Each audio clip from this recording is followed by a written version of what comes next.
guys, it's Steph, the Midwest Cowgirl, and today we're brushing a horse.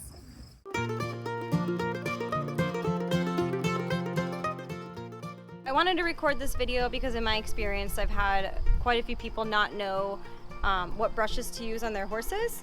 So for example, I'll be going over the different kinds and what they do and the order that I use them in. There are many different kinds. You can use a curry, there's rubber curries, there's metal curries, there's a body brush, a face brush, mane and tail brush. So as I go through the video, I'm going to explain the purpose and where and when and why you should be using it.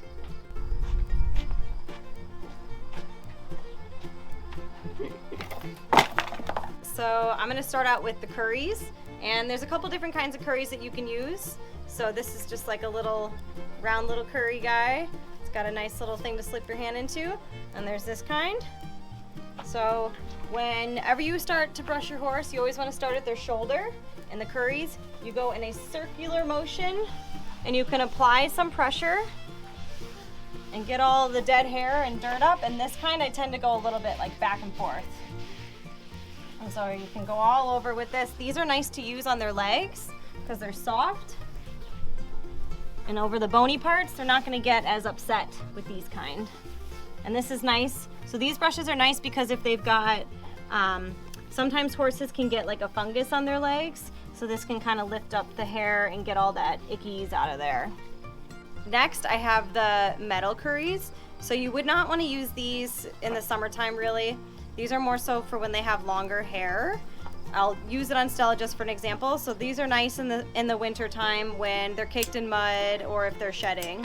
So, and these ones come apart, and these are more of a shedding blade.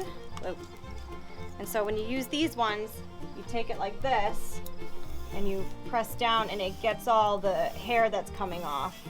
So you can kind of see a little bit. So she's starting to shed her summer coat because sadly summer's coming to an end. And this one's nice to get all the mud off. Go like this. These brushes you do not want to use on the bony parts of their body because it will be uncomfortable for them and they will not like it. But rarely will I use this one in the summer. Mainly I'll use it if they're really, really, really muddy and it's caked on there, and I'll use this just to get most of the mud off, and then that's it. Next I have the body brushes. So there's a few different kinds that you can use. This one is more of a rougher body brush. So this is the one I'm going to use after I use the curries. And these are the softer brushes, and these ones you're going to use on the sensitive parts of the body. So if your horse doesn't like being brushed on the legs, you can use these ones, or these are more so for the face. So in these brushes, so like for example Stella, she loves her ears to be scratched. So I'll stick this in there. And see how she stopped eating and she's like, that's the stuff right there. Oh yeah.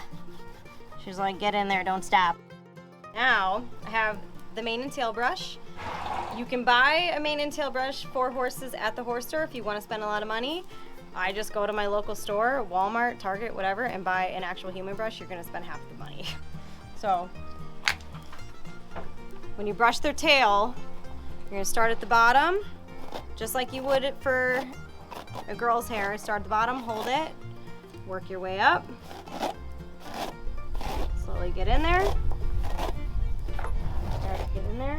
And you always stand to the side of your horse. You never want to stand directly behind them when you're brushing their tail.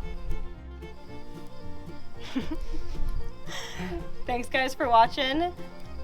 My little girl Stella, who I've had since a baby, was quite jealous that I have not used her yet.